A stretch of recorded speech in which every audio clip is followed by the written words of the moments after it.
Você já participou de um projeto que começou com empolgação, várias reuniões, cronograma, equipe mobilizada, mas depois de algum tempo teve atrasos, mudanças, retrabalho, aumento de custos? Hoje eu vou conversar sobre uma das principais falhas do gerenciamento de projeto, a definição inadequada de escopo. E para isso eu estou com o Rony aqui, professor Rony, da Project Innovate. É isso mesmo? Está correto? Isso mesmo, Projeto Innovate. Então, para apresentar isso, a ideia é ter uma conversa bem à vontade, a gente fazer algumas perguntas e detalhar em relação a isso. Aqui é o Leandro, diretor da ML Pro. Eu trabalho há 20 anos com gerenciamento de projetos, com ferramentas de gerenciamento de projeto. E estou aqui com o Rony, professor Rony. Legal, Leandro, muito obrigado pelo convite. Prazer enorme participar aqui do seu canal, falar com a comunidade de gerenciamento de projetos. Eu já fui desenvolvedor de software, eu entendo o potencial de ferramentas de gerenciamento de projetos, ferramentas de gestão de uma forma geral, né? E vai ser muito bacana a gente fazer uma união da parte conceitual de gerenciamento de projetos com a parte de gerenciamento via sistema, via uma plataforma de gestão automatizada. Só para vocês me conhecerem um pouquinho melhor, eu tenho mais de 35 anos de experiência em projetos. Não gosto muito de falar disso porque entrega muito a idade, mas Sim. tudo bem. Muito. Sou professor de gerenciamento de projetos nas abordagens tradicional, ágil e híbrida. Sou fundador da empresa Projeto Innovate, que é uma empresa especializada em consultoria, treinamento e alocação de profissionais. Gerente de projetos dos nossos clientes, nós colocamos gerente de projeto para gerenciar os projetos dos nossos clientes, né?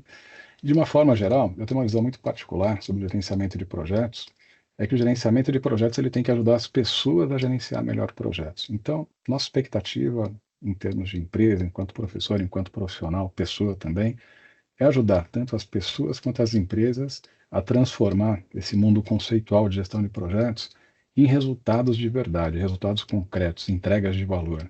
Transformar isso numa entrega que a empresa possa reconhecer como um resultado de negócio. Aí a gente sai daquela seara, né, Leandro, de que gestão de projetos é burocracia, que é processo só. A gente tem que entregar valor no final, né?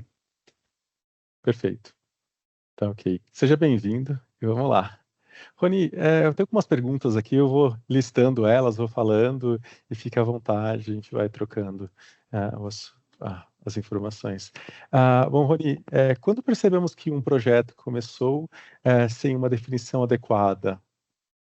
Leandro, eu atuo como professor, sou docente há aproximadamente 20 anos, né? Tenho aqueles 35 anos de experiência em projetos, e é recorrente quando eu falo com os alunos, quando eu falo com profissionais de gerenciamento de projetos, que existe uma percepção de que os gerentes de projeto acreditam que os requisitos, o escopo do projeto é definido pelo cliente do projeto. Parece que não tem uma visão muito clara, uma visão muito ampla de todos os stakeholders do projeto. Mas, na verdade, e é fato, que o escopo é derivado de vários stakeholders. E às vezes a gente não tem uma noção de quais são esses stakeholders. Tem um exemplo que eu faço em sala de aula que é muito bacana. Daqui a pouco eu vou compartilhar com vocês também, né? Que é a reforma de uma grande loja em um shopping. Quando eu faço esse exercício, é bem raro os alunos identificarem todos os stakeholders.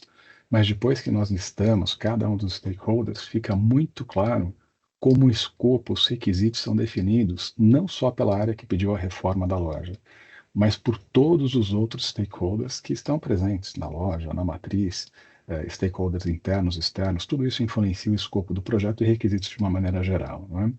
Então, não identificar stakeholders de uma forma completa compromete muito essa questão do escopo.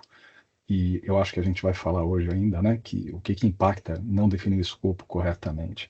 O escopo, eu chamo ele de uma espinha dorsal do planejamento do projeto. Dele deriva prazo, deriva custo, deriva contratações, deriva riscos, deriva qualidade, uma série de outras coisas, né?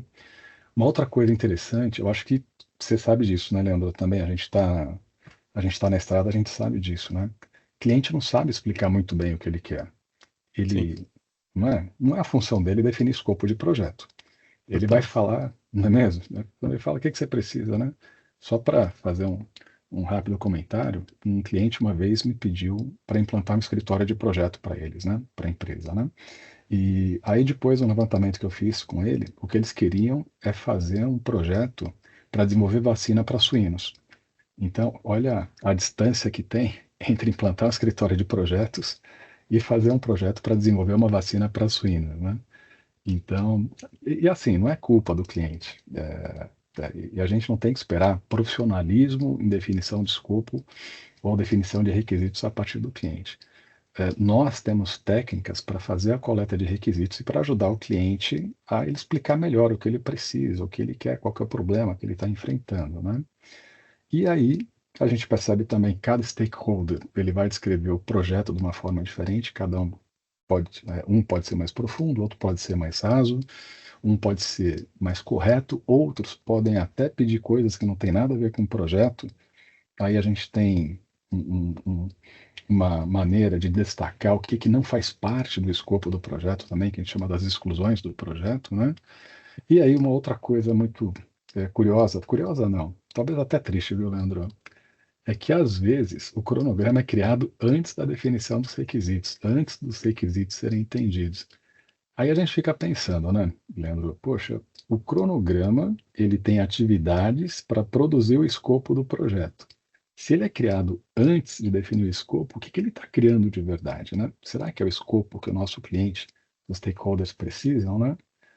E por Sim. último, né, uma outra questão aqui também, tenho certeza que você já passou por isso, né? Que existe o escopo não declarado, aquele que o cliente chama de implícito. Poxa, mas estava implícito no escopo do projeto, né?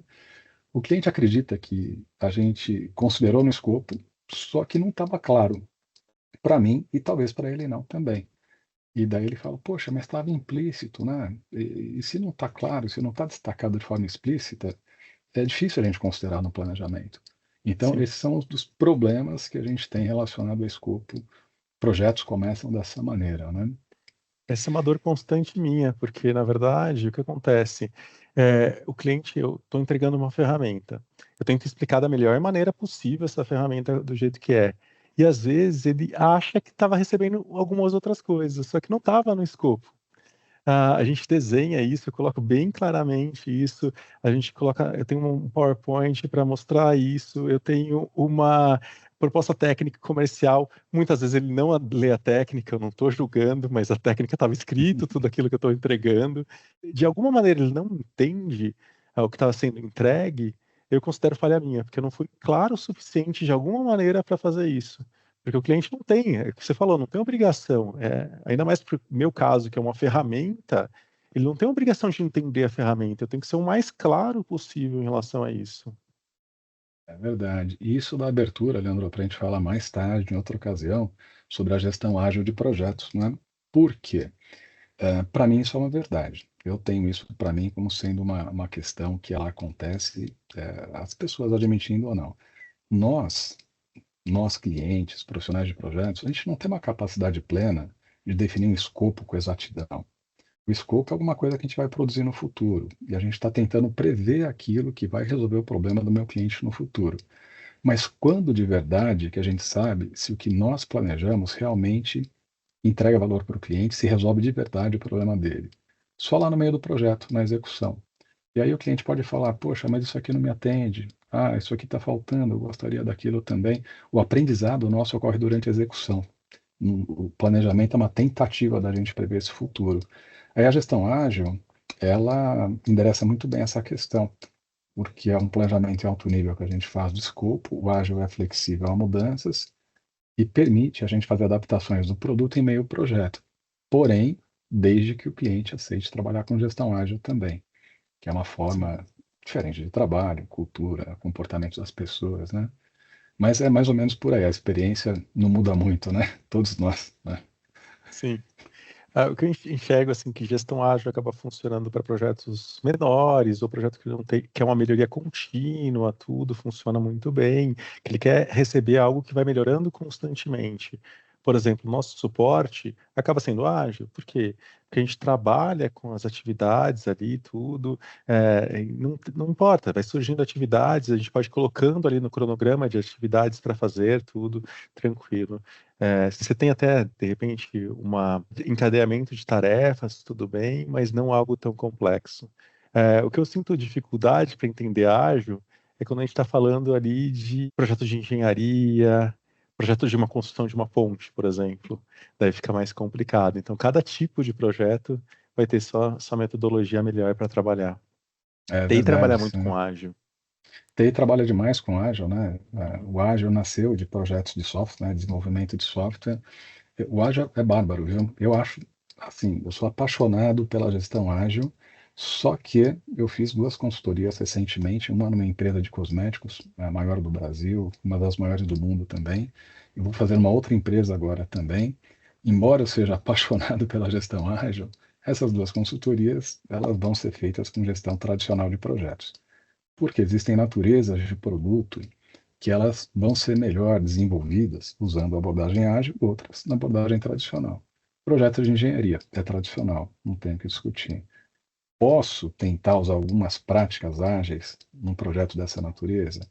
Posso, a gente chama de híbrido, mas nunca vai ser ágil. Né? Vai ter algumas coisas que a gente pode adotar, pode dar uma dinâmica diferente, né? Mas a essência do projeto é tradicional ainda. Né? E o ágil é legal, que ele permite essa flexibilidade à mudança. A gente chama de orientação a resultado, né?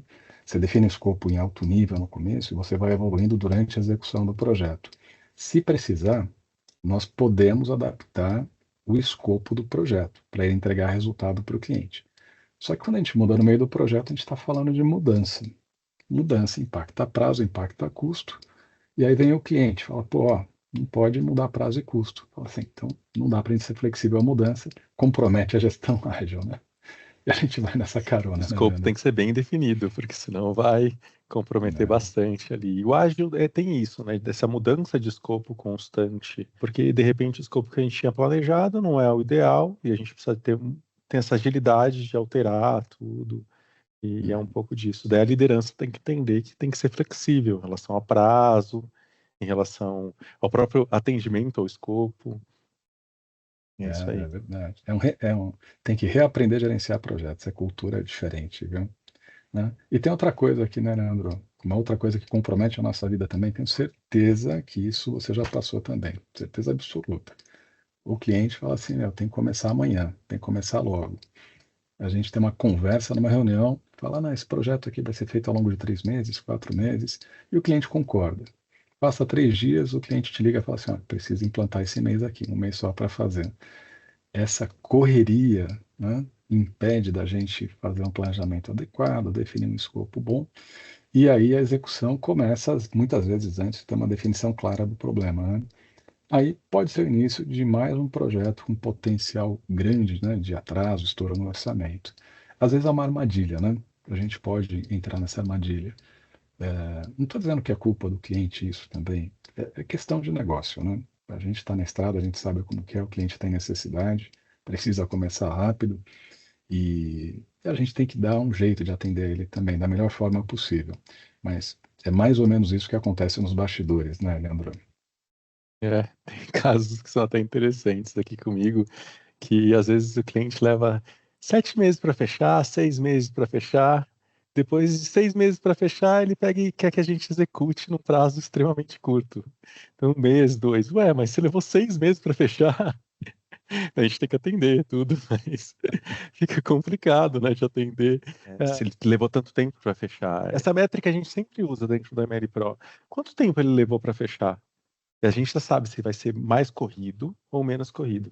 Na verdade, na prática, isso acontece no final do ano mesmo. Ah, eu preciso terminar o projeto até o final do ano, eu preciso pagar, eu preciso do negócio. Mas a parte desde o primeiro contato com a gente até fechar, leva menos de 1 mês e meio, a gente já sabe que ele vai cobrar prazo.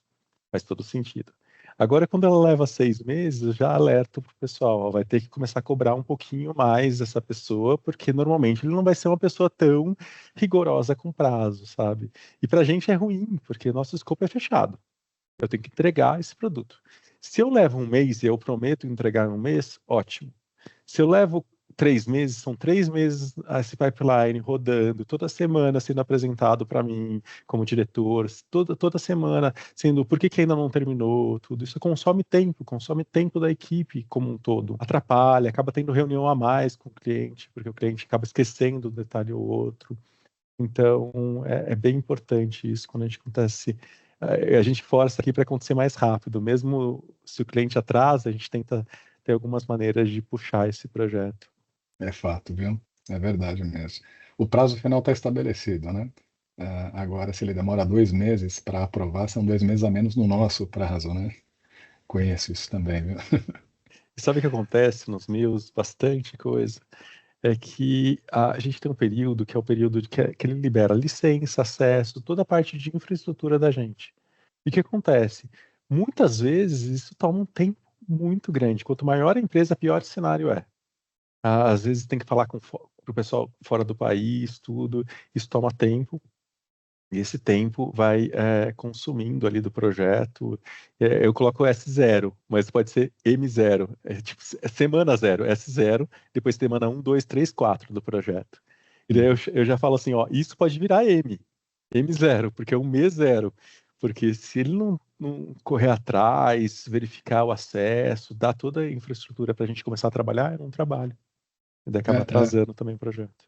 é verdade. E aí a experiência ensina a gente, né, que várias coisas podem acontecer. Por exemplo, eu tive um projeto lá no Rio de Janeiro, aonde para começar a trabalhar, os colaboradores, inclusive de escritório, não era pessoal da obra, tinham que passar por uma integração, cursos, normas de segurança, entre outras coisas. Se você não sabe disso, você se comprometeu com prazo, é 1 mês a menos no seu prazo só dessa integração. As pessoas não podem fazer nada antes de passar por todos os treinamentos. É norma da empresa. E isso é uma questão. Uma outra questão curiosa também numa grande mineradora, que a gente fez um trabalho uma vez, né? A gente ganhou a concorrência. E aí a proposta já tinha sido aprovada, prazo, cronograma já estava feito, cursos já estavam definidos também. Só que quando nós fomos entrar para fazer o projeto, nós tínhamos que fazer um alinhamento das datas do cronograma que foi feito em tempo de proposta, com empresas de outsourcing internas para ver quando eles tinham disponibilidade para fazer a parte dele, com outras partes interessadas, os stakeholders também envolvidos no projeto, que só poderiam se envolver em determinada data. Então, aquele cronograma que foi aprovado com uma determinada data e que nos deu base para calcular o custo do projeto, ele foi reformulado. Então, só nisso a gente já perdeu parte do orçamento, né, o impacto que a gente teve. E esse é um outro problema que a gente tem também quando entra numa concorrência, né? O cronograma que você se baseia tem que levar em consideração esse tempo de setup inicial, né? Fazer o alinhamento do cronograma com os envolvidos internos da empresa também. Eu fico com muito receio de entrar em licitação, tudo em processo, principalmente quando eu não conversei muito bem com o cliente, que foi definido e ficou claro os escopos do projeto para a gente, tudo. Se a gente recebe isso em papel, é muito complicado orçar. Às vezes a gente acaba até declinando, eu não tenho costume de declinar em proposta, mas dependendo do contato, se o cliente não consegue definir isso bem, me passar confiança que eu entendo o escopo, eu não participo, porque já aconteceu assim, de eu pegar, tá bom, não entendi o escopo, eu vou cotar mais para ter um pulmão. Não é gordura, eu chamo de pulmão, porque é um jeito de eu conseguir respirar, porque senão eu não consigo Uhum. respirar. Só que eu descobri que não era o suficiente. Nunca é suficiente. Então não Nunca. adianta. Não adianta, é um risco muito grande eu entrar se eu não entendo o escopo. Então, se eu leio a licitação e eu não consigo entender o escopo, eu vou pedir reunião. Eu vou pedir reunião, quantas forem necessárias para eu entender. Se eu não conseguir fazer isso, eu peço desculpa, agradeço o cliente e falo assim, não consigo participar. Porque a experiência já me diz, com esses 20 anos implantando produto, que eu vou ter uma grande chance de ser um problema. E daí a gente pensa assim, pô, mas eu tinha equipe para isso. Só que o foco ficou tão grande, já aconteceu isso. Eu tinha equipe suficiente, era um valor alto do projeto, para uma grande farmacêutica, grande mesmo, as 4 maiores do Brasil, uma delas. Era de migração de ambiente. Tudo bem, o escopo estava definido, eu coloquei mais um valor acima e ganhei. Então eu falei assim, putz, tem alguma coisa errada. Tudo bem. Daí foi executado, daí fui entender o rigor que ele pedia. O rigor que ele pedia não estava tão claro assim, ele não aceitava o mínimo com excelência. O que aconteceu? Começou a estourar prazo. Eu tinha recursos, a gente executou tudo. Qual que é o problema no final? Aqueles 6 meses que a gente ficou trabalhando nesse projeto de migração, eu tive muito pouco evolução da minha ferramenta, porque eu consumi tudo com aquele cliente. Então, um desgaste foi muito grande com a equipe e não valeu a pena. Esse tipo de valor, nenhum valor vale a pena. Esse estresse com o cliente, eu prefiro não seguir hoje em dia. Não sigo. Aí eu puxo outro assunto, Leandro, que o planejamento do projeto é uma capacidade que a gente tem que desenvolver de prever o futuro, né? Porque quando a gente começa a pensar sobre o que é planejamento nada mais é do que descobrir o que o cliente precisa. Só que quando a gente descobre o que ele precisa, que é um escopo para resolver um problema dele, alguma coisa assim, o escopo do projeto vai ser entregue no futuro. Então é um trabalho de previsão daquilo que a gente vai construir e entregar para ele no futuro. E aí a gente tem que desenvolver as atividades do cronograma, que também vão ser feitas no futuro. E aí nós entramos na análise de riscos que podem acontecer também no futuro também. Nós entramos em revisões de qualidade que vão ser aplicadas só quando as atividades forem executadas também no futuro. Entre outras coisas que o planejamento nada mais é do que uma forma de você prever todo o trabalho que vai ser executado no futuro para entregar o produto do projeto para o nosso cliente, né? E o planejamento não é só a previsão, mas é uma maneira da gente organizar o nosso trabalho também, que as práticas de gestão de projetos, ela tem essa proposta, né? A gente tem que prever, e as técnicas de gestão de projetos são muito bacanas para isso, né? Elas te ajudam, não é bola de cristal, mas as técnicas te ajudam literalmente a prever melhor esse futuro. E elas também te ajudam a organizar esse trabalho. E a organização desse trabalho passa pelo cronograma. E o cronograma tem uma confusão bastante, que é outro tema, né? Tem tanta coisa para a gente falar, né, Nela? Mas o cronograma às vezes é uma confusão também, porque às vezes os profissionais eles entendem que o escopo são atividades ou tarefas e eles representam uma ferramenta que eu sou apaixonado, uma ferramenta sensacional que ela se chama WBS, termo em inglês que é Work Breakdown Structure, ou EAP em português, na estrutura analítica do projeto, que é um elemento visual que ajuda a gente a definir melhor as entregas do projeto, o escopo, né, os pacotes de trabalho. É uma ferramenta que ajuda o cliente a pensar mais, estimula ele a pensar sobre o que ele precisa, estimula ele a lembrar coisas que ele não lembra. Quando a gente faz uma pergunta pontual, ele não lembra. Quando eu faço com a EAP, ele consegue lembrar muito mais coisas, né? Por ser visual, ele está olhando as entregas do projeto de uma forma organizada, também por categorias, por subprojetos. Enfim, a EAP é sensacional. Só que às vezes as pessoas usam esse instrumento, que é de definição de entregas, para colocar atividades na EAP. Vê o conceito, né? Não precisa, inclusive, nem estudar muito para saber disso também. O cronograma, ele foi criado, a visão de Gantt, né, para ter atividades numa linha do tempo. A EAP, ela foi desenvolvida para identificar as entregas do projeto. Não existe benefício de eu colocar atividades numa EAP, porque as atividades eu preciso saber quando elas vão acontecer, qual a duração delas, quem vai fazer aquela atividade, qual o sequenciamento, que são naturais de um cronograma, né? E aí, então, existe essa confusão também, é um erro bastante comum, né? E aí, antes de perguntar quando que o projeto vai ficar pronto, né?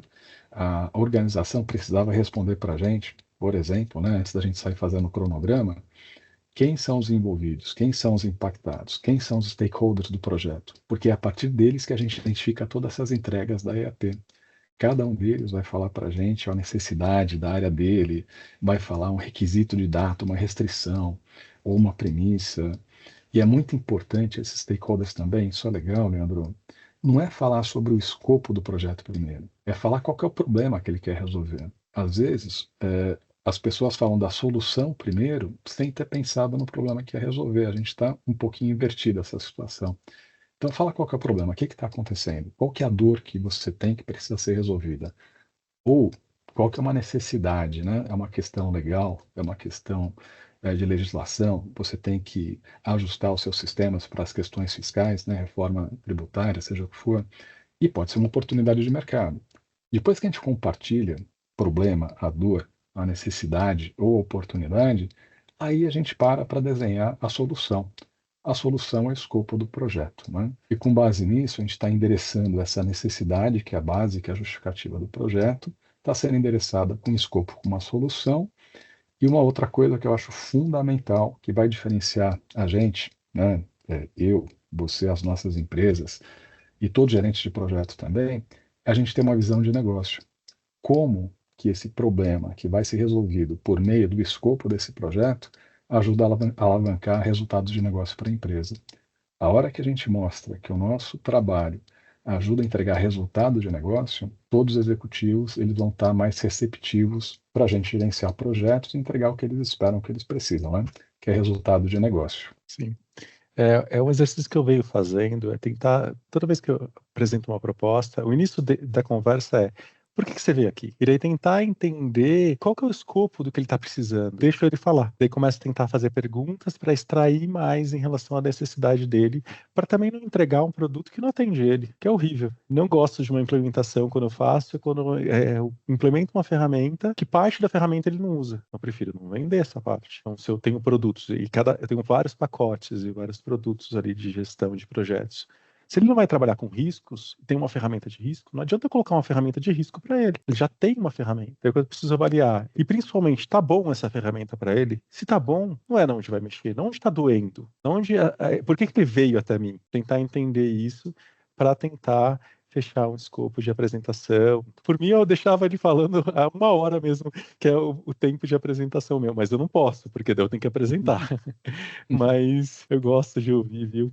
Aprendo bastante com isso. É verdade. Eu acho que a gente pode até dar um exemplo bobo, né? Nesse sentido. Quando a gente leva o nosso carro numa loja de acessórios, a gente quer instalar um som, alguma coisa assim, e aí a loja quer vender tudo pra gente, e a instalação do som fica para segundo plano, né? Então, se a empresa, se a loja, ela resolver o problema que eu tenho quando eu cheguei lá e me atender bem, eu vou ser um cliente fiel dessa loja, eu vou voltar lá, vou fazer outras coisas. Se eles fizerem outras coisas que eu não preciso, eu vou ter uma má impressão, né? Então, eu acho que a gente tem que fazer esse exercício, né? Com uma loja de acessórios de carro, uma oficina mecânica, entender qual que é exatamente o problema dele e aí oferece a solução justa para aquele problema. Resolve, o dono do carro vai ficar feliz, e vai voltar lá sempre que precisar ou para qualquer outra coisa, né? Exatamente.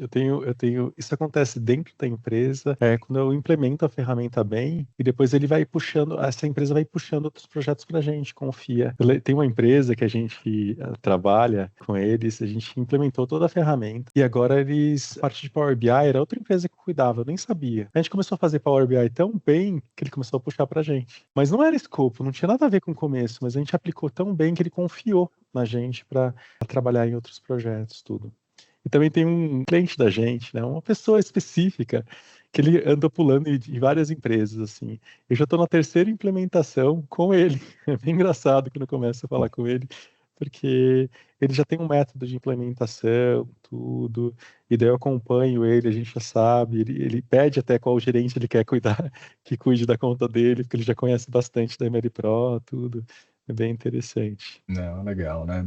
Quando as coisas estão justas assim, o trabalho flui bem, a pessoa, o profissional que está numa empresa, ele pode ir para outra empresa, ele se lembra de nós, liga para a gente e acaba levando a gente para um novo negócio lá com ele também. Isso é resultado de fazer um trabalho bem feito, né? De ter uma relação boa com o cliente, de ter ética, transparência, a gente também permitir o cliente falar também, né? Ele se expressar, falar o que ele quer. Enfim, se a gente faz o nosso trabalho com qualidade, tem uma coisa muito importante, né? Não só para nós, qualquer empresa que faz um trabalho bem feito, a imagem da empresa, a reputação, ela cria valor, né? E essa reputação, essa imagem pode levar a gente para vários patamares, para a gente crescer enquanto empresa, né? Enquanto clientes, enfim, entre outras coisas também, né? E aí, nesse exemplo ainda, né? Falando sobre aquele caso ainda do escopo, né? Eu tenho um exemplo que é interessante aqui, Leandro, se não se importar de eu compartilhar, que Fique eu à sempre vontade. trabalho, né, em sala de aula. Eu falo de um projeto de fazer uma reforma, uma grande loja em um shopping. É uma loja grande, qualquer dessas lojas de departamento grande aí que você conhece, né? E a reforma tem que ser feita dentro de 30 dias. Não pode ser, a loja vai fechar e vai baixar a loja, vai fazer a reforma inteira e vai apresentar uma nova loja, né?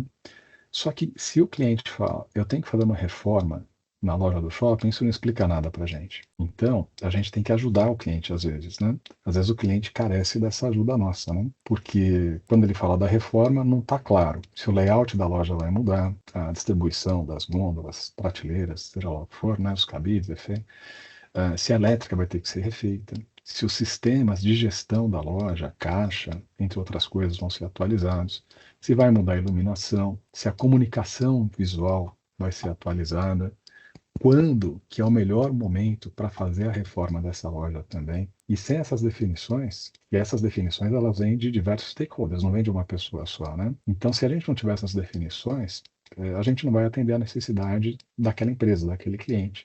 Então, nós precisamos ser um pouquinho mais detalhistas na identificação das necessidades do cliente, né? E aí, a gente tem que começar pela identificação dos stakeholders, Leandro. Aí a gente tem que pegar e identificar como você faz aí quando vai implementar a sua plataforma de gestão. Acredito que tem vários stakeholders que você deva considerar. Vou chutar alguns aqui, Leandro. Você fala se eu estou certo ou não, né? Obviamente, você tem os profissionais de gerenciamento de projetos, escritório de projetos também. Você vai ter os executivos, que vai ter dashboards também para apresentar a visão de portfólios, programas, projetos também. O pessoal de infraestrutura de rede também é um stakeholder. Tudo bem. Total. Pessoal, total, né? Pode segurar o projeto bem. É isso aí. Me segura, né? Segura. Entre outros. Então, se a gente Uhum. não identificar todos esses stakeholders, eles vão aparecer no meio do projeto, vão aparecer no final do projeto. Em algum momento, eles vão levantar a mão e falar, não pode ir adiante, né? E aí, nesse exemplo aqui que eu trouxe para você da reforma da loja, tem uma lista razoável de stakeholders, né? É uma lista que o pessoal às vezes fala, poxa, achei que não ia acabar, né? Mas só que aí eu começo a checar qual que é a necessidade de cada stakeholder, né? Então, tem só alguns aqui que eu vou, assim, trocar com você rapidamente, né? A diretoria da matriz dessa loja são stakeholders-chave, são stakeholders críticos. A gente tem que dar atenção para eles, né? O gerente da loja, os vendedores da loja que vai ser reformada, também são stakeholders importantes, porque eles têm a experiência do cliente todos os dias. Eles veem a dificuldade ou a facilidade de fazer uma venda com o cliente ou não. Eles estão lá no dia a dia, têm informações importantes. O cliente da loja, obviamente, é um stakeholder muito importante que tem que ser considerado também, ponto de vista dele, desejo, necessidade, entre outras coisas. A diretoria comercial é um stakeholder importante. Eu vou até dizer por quê. Porque nós não podemos fazer uma reforma de uma loja de um shopping em qualquer data. Então, tem algumas datas que vão ter datas comemorativas que a gente pode nem pensar em fazer uma reforma. Então, vai ter que ser essa reforma no mês ou na época de maior baixa de vendas, para não comprometer. Isso é um requisito da área comercial. E se eu não atender esse requisito, a área comercial vai ser o primeiro a pedir a nossa saída da empresa, né? Aí tem a diretoria de RH. Se eu for fechar a loja para fazer reforma, eu tenho que dar férias para os funcionários, eu tenho que mandar para outras lojas, eu tenho que dar banco de horas, eu tenho que dar treinamento para eles, porque não somos nós que vamos fazer isso no projeto. Eu tenho que atender o requisito da área de recursos humanos para eles poderem se preparar, programar tudo isso para os funcionários e fazer durante essa reforma, esses 30 dias, né? E aí a gente tem outros aqui também, né? A questão logística, outras lojas, o centro de distribuição também.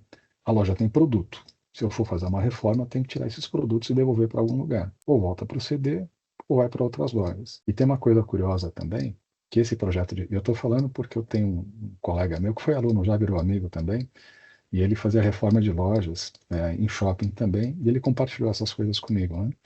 Que quando você acaba a reforma, você tem que prever no seu cronograma voltar produtos para a loja, porque você não pode entregar a loja vazia. Você tem que entregar a loja limpa e com produtos para vender também, né? Isso envolve fornecedores de produtos da loja, entre outras questões. Vai mudar a experiência do cliente?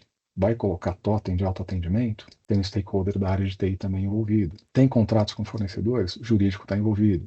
Tem pagamento? Finanças, obviamente, está envolvido.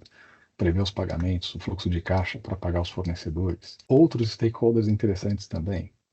A administração do shopping. Nenhuma reforma é feita sem autorização da administração do shopping. Então, é um outro stakeholder que a gente tem que levar em consideração. E aí tem outros curiosos, Leandro, que isso aconteceu com o Hospital Albert Einstein e outros projetos também, né? Que é o CET, os amarelinhos. E quando você vai fazer uma reforma e trazer algum equipamento grande, às vezes a carreta fica parada na avenida.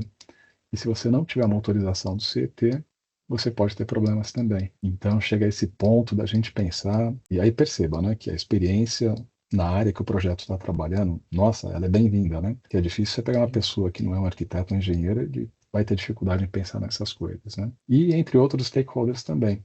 Então, pensa assim que o escopo é a reforma, mas todos esses stakeholders aqui, eles têm necessidades, eles têm requisitos. E se a gente não pensar com carinho neles, alguma hora eles vão chamar a gente para conversar. E tudo se amarra, né? Porque acontece, você tem uma série de riscos aí também. Esses riscos podem ser mapeados no final do projeto como lição aprendida. Então, tudo em gestão de projeto vai meio que se amarrando uma coisa com a outra, né? A gente acaba falando de um tema, mas a gente começa a falar, eu começo a pensar em riscos, tanto de risco que eu posso mapear, e toda vez que tiver um projeto novo, eu tenho que analisar esses riscos. E se eu tenho que contar com a experiência das pessoas, e se esse recurso troca? Tem uma ferramenta que traz isso, e a gente faz isso, tá? Agora, que já traz os riscos. Eu começo um projeto, ele já lista todos os riscos, lista toda a informação ali para um projeto novo. Eu imagino que isso é altamente repetitivo. Toda vez que você tem uma nova reforma de uma loja, você vai ter isso. Você vai contar com a experiência da equipe e daí com a memória das pessoas. Se você puder contar com uma ferramenta que já vai te dizendo, olha, risco tal tem que ser cuidado, você está gerenciando isso, então a chance de ele acontecer se torna menor. Trabalhar em cima disso. É verdade. E Perfeito. tem um benefício, né? Que algumas empresas, pode ser uma empresa de construção de reformas, empreiteiro, né? Se ele faz esse tipo de projeto, ele pode criar templates de escopo de entregas de projeto, um template, um padrão de riscos que normalmente acontecem nessa natureza de projeto, checklists de qualidade que normalmente são aplicáveis a esse tipo de projeto, comunicações que são aplicáveis a esse tipo de projeto.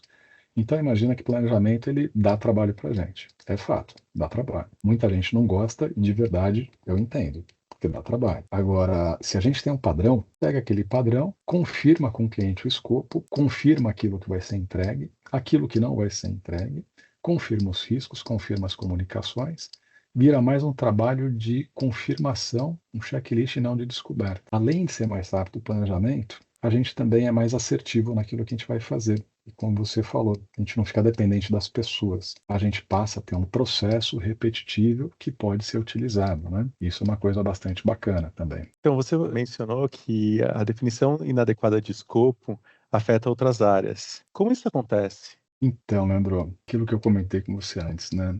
O escopo é como se fosse uma espinha dorsal do projeto. O escopo afeta a autorização, tal do Project Charter, afeta todo o planejamento, afeta a execução do projeto, aquilo que a gente vai fazer e entregar, afeta o acompanhamento para a gente fazer o acompanhamento do planejado versus o realizado, e até o encerramento do projeto, o aceite do projeto pelo cliente. O escopo está presente em tudo isso, né? E só para você ter uma noção, né, para ser um pouquinho mais pontual aqui, como é que o escopo afeta o prazo? Quando a gente fala em prazo, a gente sempre lembra de cronograma. E no cronograma nós temos as atividades. As atividades de um cronograma existem para produzir as entregas do projeto, que é o escopo. Se eu definir o escopo de forma errada ou incompleta, as atividades vão ser incompletas também. Então, essa consequência direta. Se o escopo não foi definido direito, começa assim: não identifiquei stakeholders direito, não defini o escopo direito, e o cronograma não vai ser feito de forma adequada também. Tem um impacto direto no prazo. O impacto nos custos, ele está relacionado a que eu não vou conseguir fazer o orçamento de todos os recursos que eu preciso. Seja um recurso humano, seja um recurso material, equipamento, porque se eu desconheço o escopo completo, eu não vou conseguir estimar recursos completos ou corretos também para isso. Não vou conseguir contratar fornecedores, adquirir licenças, infraestrutura, sem conhecer o que o projeto precisa entregar. Com relação à qualidade, por exemplo, eu não consigo fazer um checklist de qualidade para alguma coisa que não foi definida no escopo. Toda entrega ela deveria passar por uma verificação de qualidade para saber se a equipe fez aquele trabalho direito, se ela produziu a entrega. Se ela não foi declarada, a equipe não produziu, consequentemente eu não consigo fazer um checklist de testes também. Os riscos, por sua vez, muitas vezes, os riscos são derivados do escopo do projeto. Se a gente não tem uma ideia exata do escopo, provavelmente muitos riscos podem acontecer sem o nosso conhecimento. A gente não consegue fazer essa definição. E muitas vezes, é o nosso caso esse, tanto eu quanto você também, fornecedores, eles fornecem uma parte do escopo do projeto para nós. Para contratar um fornecedor, eu preciso definir o escopo para ele também. Então, o escopo tem que ser muito bem definido para que nós não tenhamos aquelas tal de claims, né, que os fornecedores fazem em projeto. Se a gente pedir direito, ele entrega direito. É a expectativa nossa, né? Se a gente não pedir direito, com certeza vai ter mudança no contrato com o fornecedor também. E, por último, a questão de comunicações. Comentei que a gente começa na identificação de stakeholders para definir o escopo. Só que se a gente não identificar stakeholders direito, além de não definir o escopo direito, eu também não consigo planejar as comunicações. Porque as comunicações são aquelas que eu faço para os stakeholders do projeto. Se eu não identifiquei direito, eu não faço as comunicações direito, e aquele stakeholder que não foi identificado, ele vai aparecer no meio do projeto, com alguma necessidade. E é aí que começam as mudanças, é aí que começam a alteração de prazo e custos, e aí o projeto pode ser considerado um fracasso por não ter entregue no prazo e no custo. Então, assim, né, Leandro, o escopo, ele tem uma interferência muito grande em projetos de uma forma geral. Então, quando a gente fala de razões pelas quais um projeto falha, pode anotar, a definição do escopo é fundamental a gente fazer de uma forma legal, viu? Perfeito. Bom, quero agradecer ali agora, Rony, né? Obrigado pela presença. Espero que você venha mais vezes aqui e tudo. Quer falar alguma coisa, Rony? Ah, legal. Gostaria, assim, aproveitar a oportunidade, né, Leandro? Primeiro, eu queria te agradecer de novo, dizer que eu estou presente nas redes também, eu estou no Instagram, estou no LinkedIn também, podem se conectar comigo. Depois eu vou deixar os endereços das minhas contas para vocês também. E, gente, se vocês precisarem avaliar a maturidade de gerenciamento de projetos da empresa de vocês, se precisarem fazer uma revisão da metodologia de vocês, implantar um escritório de projetos, dar treinamento para as equipes, ou se precisarem de um profissional terceirizado, PJ, para gerenciar projetos na empresa de vocês, dê uma olhadinha no nosso site lá da Projeto Inovar, a gente vai ter prazer em atender vocês. E espero que vocês tenham gostado desse bate-papo. Eu estou à disposição de vocês. Mandem mensagens para a gente, escrevam no chat. Vai ser um prazer poder conversar com vocês. E, novamente, obrigado, viu, Leandro? Obrigado e até logo, Rony. Valeu.